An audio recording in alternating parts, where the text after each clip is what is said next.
my goodness, I have never heard of this before. Welcome back. I just remember now why I picked out this book at the library. It's called The Grumpy Easter Bunny, because I've never heard of anyone being grumpy at Easter time, and especially an Easter bunny being grumpy. But this is our little grumpy friend on the cover, and we can tell by his face. He looks like he's either bored or upset, or he just wishes Easter was over. I know I get grumpy sometimes when I'm hungry. Maybe that's it. Do you ever get grumpy? Let's think of some of the reasons you get grumpy.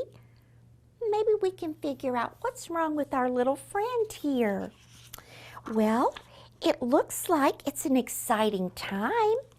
Here's one of the big bunnies announcing to all the little ones that it's time to take treats and make everyone happy at Easter. So all the little bunnies line up to get their wheelbarrow of Easter treats to take to the children. And look at our little friend in the back of the line. He's like, oh, I have to take the treats. He's not happy at all. His ears are droopy and his shoulders are slumped over. You can tell a lot by the way a person stands, if they're happy or not. Well, you see, our little bunny, I think, has kind of a problem with that word I talked about earlier, that word selfish. It seems our little friend is tired of working and taking treats to everybody else when he would really like to have them all for himself. So on this Easter, instead of taking the wheelbarrow around the forest and the neighborhoods to the young ones and giving them Easter treats, he takes that whole wheelbarrow of treats back to his home, a little hole in the earth. And look now, our grumpy bunny is grumpy no more. He's like, yoo-hoo, all for me. And he starts eating, and he eats, and he eats, and he's getting so full. He's about to bust the buttons off of his little jacket. As he's walking around, going down to the stream to get a drink of water, he sees some little young kittens. Now these kittens are Spotty, Lottie, and Dottie. I love those names, rhyming names. But there's a problem with Spotty, Lottie, and Dottie. Their problem is there's one egg that was found. I guess that one rolled out of our grumpy bunny's wheelbarrow and he didn't remember to look for it. So 3 little kittens have found one egg, and they don't look like they want to share. They get in a tussle over the egg, and then there's a disaster. The egg drops and gets stepped on. Our friend the grumpy bunny is watching the whole thing, and I think he's learning a lesson. I hope his attitude changes. No one likes to be around a grumpy bunny or a grumpy person for very long. There is so much to be happy about at Easter. I hope our little friend can learn to be happy and learn to share with others. I'm not going to tell you if he does. You'll have to read the book for yourself, The Grumpy Easter Bunny by Justine Corman, and its beautiful illustrations by Lucinda McQueen. There is a movie I heard of about a dog named Marley. Maybe you've heard about that movie too. And I bet you're thinking right now, Fancy Nancy, what does a dog named Marley have to do with Easter? Well, I'm glad you asked that question because I just happen to have a book called Marley and the Great Easter Egg Hunt. You know, Marley was first a novel. That's kind of a thick chapter book that a lot of grown-ups will read. Then it became a movie, and now there are several children's books about this little guy named Marley the dog. The author is John Grogan, and the illustrator is Richard Cowdery. I think Richard is a very talented artist, and you will too after I show you some of these pictures. Now in Marley's town, he is out walking with his family, and they're going down to the park. I think it's the day before Easter because there's going to be a great big Easter egg hunt in their city. The mayor is there and everything. So the mayor, oh, that's a fancy word that means the person that is like the leader of the town.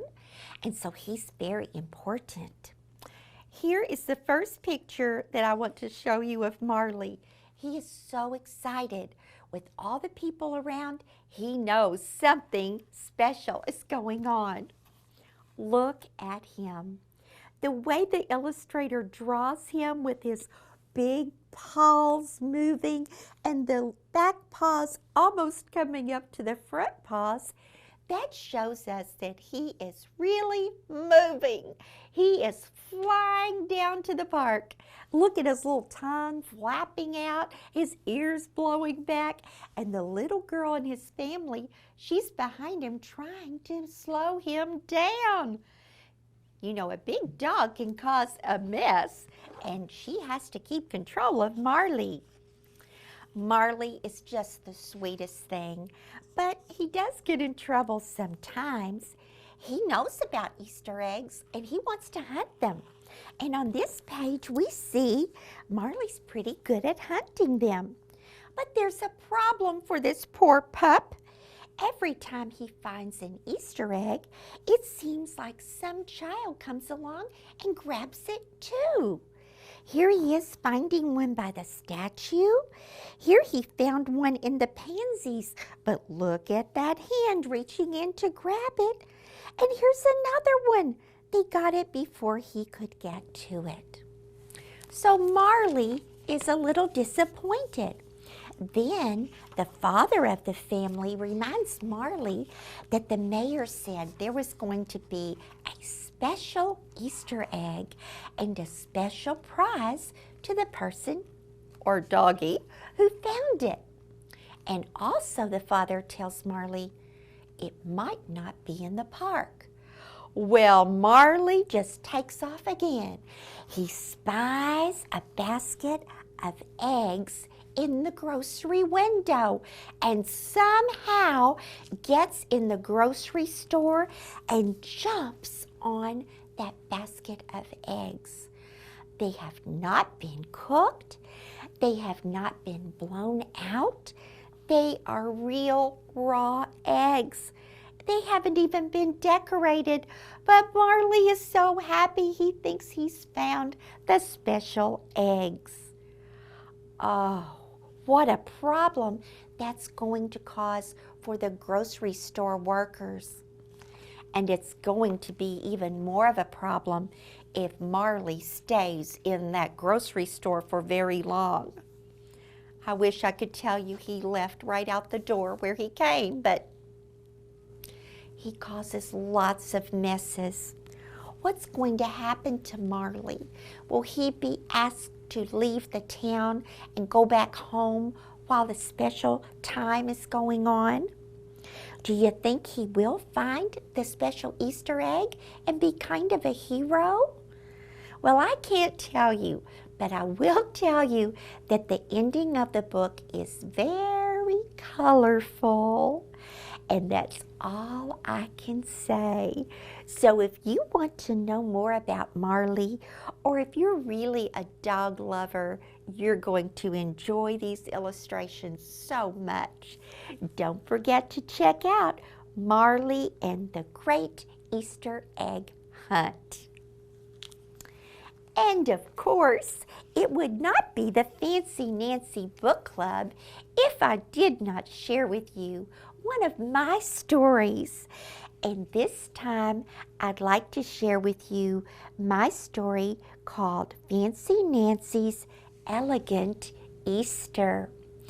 Elegant is a lovely word. It's fun to say it. Elegant, elegant, elegant.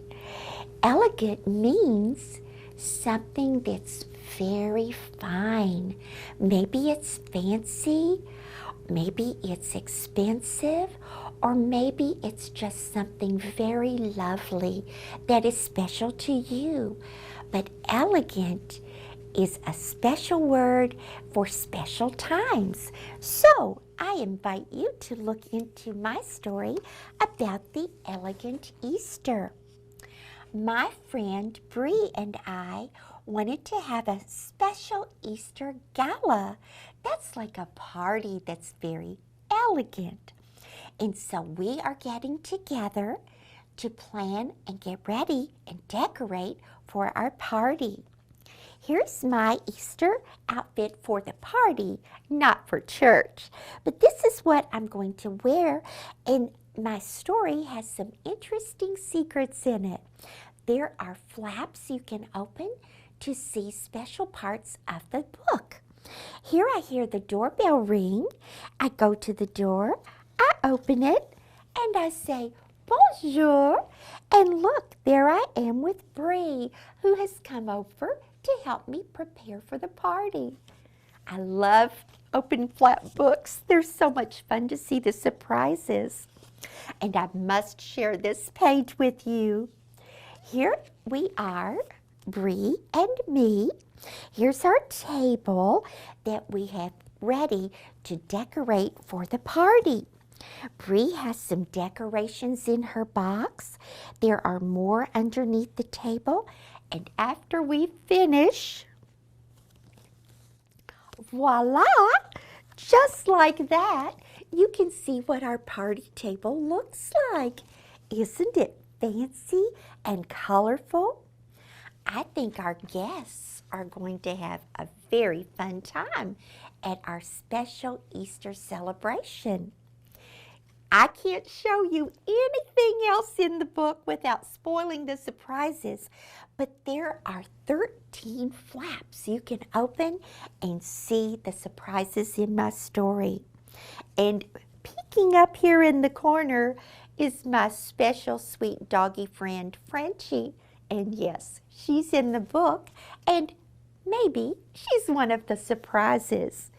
I hope you will find time this Easter season to read Fancy Nancy's Elegant Easter. Now, those are some of the traditions that folks have at Easter. Parties, Easter egg hunts, dressing up, going to church, having fancy dinners. Oh, they're so much fun, and they all involve spending time with our friends and families. And there's nothing better than that. I must say, all of these books today have Fancy Nancy's stamp of approval, and I think you'll like them. Go visit your library. Check out books in your library at school. I know there are some Fancy Nancy books there too. Enjoy the spring, enjoy your Easter time, and until next time the book club meets, au revoir.